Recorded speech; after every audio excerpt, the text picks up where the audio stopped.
We are in the heart of the sex red light district where all the coffee shops are in Amsterdam. A lot of them look quite sleazy with kind of sleazy looking balancers in front of them. But I'm liking this Hindu vibe here at the Baba. Let's take one other angle. Hang on. Yes, I think this is our speed.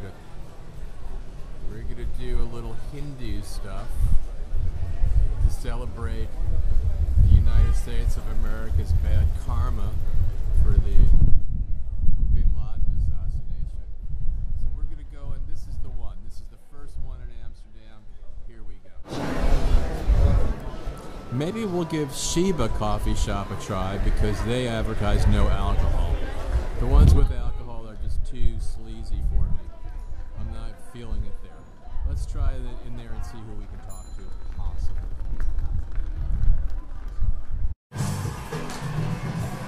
Well, now we're inside Chiba Coffee House, and we're going to talk to Tony, the bud tender. She's a little busy right this second, and people really don't want their faces on camera, but you can kind of, while we're waiting for Tony to finish making fresh squeezed orange juice and cappuccinos, you can kind of see by the writing that we really are in Amsterdam as we look at the TV here. And in just a moment, we will have Tony.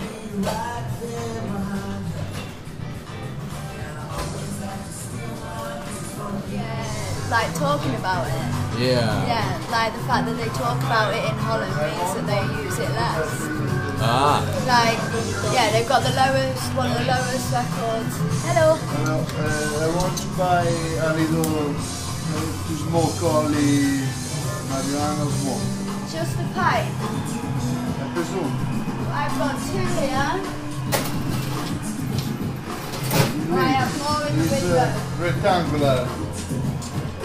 The life of a buxom bud tender in Amsterdam.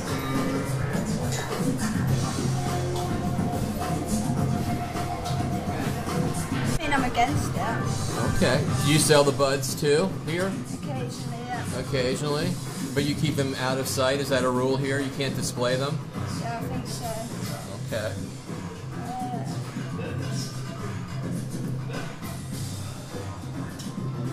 Are you allowed to show us what some of the best-selling buds are? Oh, you'd have to have a word with the boss. Oh, okay. You think he would talk to? Would he be available? That's nice, I think. He's what? I don't know about filming though. Oh, okay. All right. But yeah, also, yeah, what we were talking about. Yeah, they smoke the least, I think. Yeah, look into it. You think they smoke the? Look into the statistics. So you're saying the more legal it is, the less people smoke. Yeah. And you've looked into it and you know. I've seen it, and it's the same with, yeah, like I say, it's the same with the teenage pregnancy rates. They've got the red light district just behind us. They talk about sex openly, not like the rest of us, especially America. Like, what is it?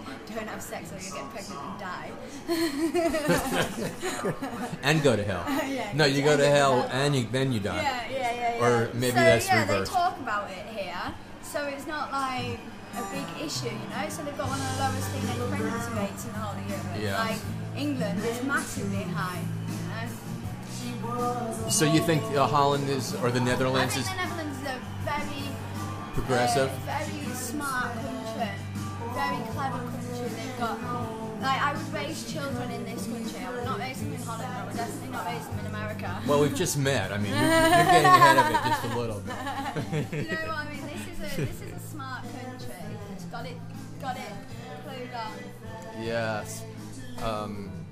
Let's see. What else does? And it's a beautiful country as well. There's a lot more to Holland than smoking weed. Yeah, I'm going to the country tomorrow, so I'm looking forward to that. A lot more to Holland than just having pretty much legal marijuana. So you think it's the most progressive country in Europe? Yeah, pretty much. But I don't think, at the same time, I don't think the same laws would work elsewhere. Yes, okay. Now tell me why you think we'll never see a coffee shop in England. In England, they've got a conservative government at the moment, so they're arseholes, and that they'd never allow it. And just with the British, they've got like this binge drinking culture. portion, you know. They can't just smoke a joint and enjoy themselves. They have to have as much as they possibly can. Like, they can't have one beer, they've got to have 10. You know? Like, Yes, yes. So they But don't they drink beer like that here? Isn't that a national pastime? Much, Isn't like, Queen's Day a day everyone's... Yeah. But it's once a year, you know, like, and on Friday and Saturday nights in Amsterdam, you don't see as much trouble. You don't see any trouble hardly. It's only the English business. All right, thanks for talking to us, Tony. No problem. It's Laurie Kahn for Cannabis Commerce from Amsterdam in the Netherlands. Well, we've had a great day here today, if a little disappointing. The city was great. I rode a bike like 10,000 miles, a one-speed bike on a flat city. You can go anywhere. It's endless. The slight disappointment was that a lot of the coffee houses, as they're called, where they sell marijuana, where you could smoke on premises or roll it with tobacco, as most of the natives do, and have a treat and talk to your friends and hang out and do civilized things. But a lot of them were kind of a lot sleazier than I would have expected, a lot louder than I would have expected. Now, this gets us back to Boulder, Denver, Colorado, where there's a lot of medical marijuana dispensaries, and as frequent visitors to Cannabis Commerce know, I claim myself as the most vocal critic of medical marijuana that there is. That said, I have to say that that element of medical marijuana might elevate the space of each dispensary, each architectonic unit, into maybe a nicer place to be, a less kind of sleazy place to be. The area of Amsterdam, which is the red light district and the sex district, where many of the coffee houses are, they kind of go down to the level of some of those. Not that I have anything conscientiously against that. It seemed, in comparison to what I'm used to in the medical marijuana world, it does seem a little classier. It had more of a therapeutic as opposed to a stony vibe. And once again, I'm not down on stony vibes, but I'm just giving you my initial report so far. However, there's the big Cannabis Liberation Festival on Sunday, and something tells me after a day in the countryside tomorrow, I'm going to be reinvigorated, re-enthused, and ready to bring you some incredible stories from Amsterdam.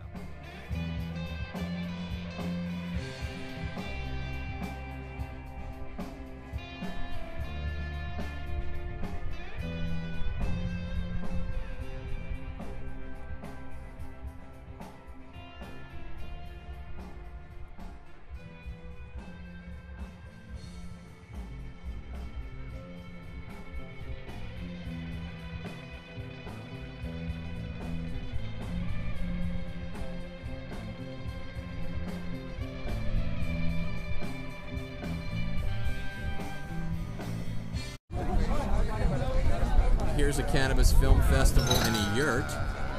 What you might see here is what I'm talking about, the beer next to the hookah. Here's some cannabis commerce in action, Amsterdam style, with the Bob Marley lava lamp being featured very prominently.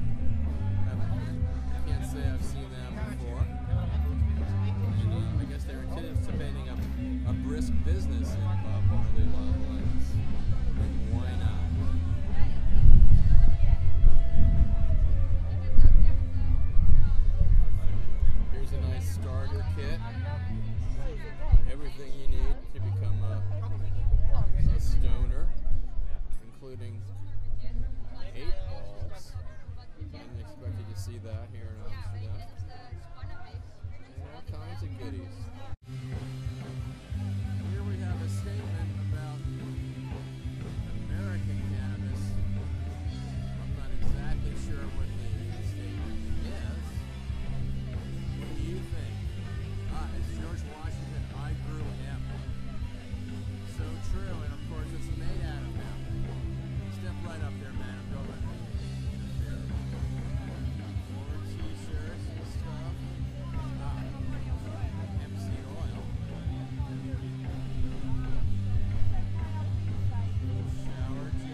This is Laurie Kahn for Cannabis Commerce, wrapping it up from the Netherlands and Amsterdam. And as the fish swim by in the saltwater tank at Schiphol Airport, we are about to say goodbye. We've learned a lot about cannabis in the Netherlands. We've learned a little bit why the natives consider cannabis a bit of an evil drug, and it would be because a lot of the people combine it with alcohol and tobacco and seem to be a harder looking group than what we're used to in the Boulder, Denver area in the US.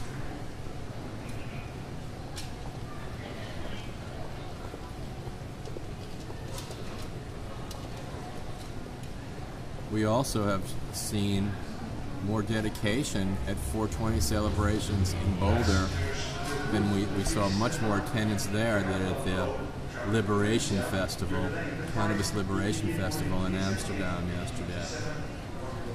We were also surprised to find that the coffee shops in Leeuwarden, in the middle of nowhere, were much more mellow than the ones in Amsterdam.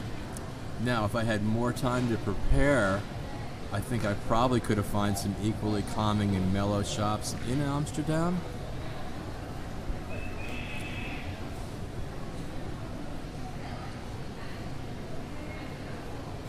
But we did. We saw the surface. The surface was a harder, rougher edge.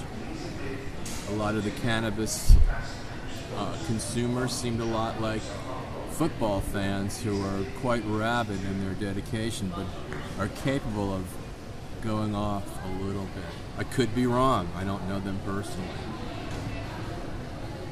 So, as the cannabis swims from Amsterdam, Schiphol Airport, Laurie Kahn for Cannabis Commerce, thank you for coming along with us on our first international journey.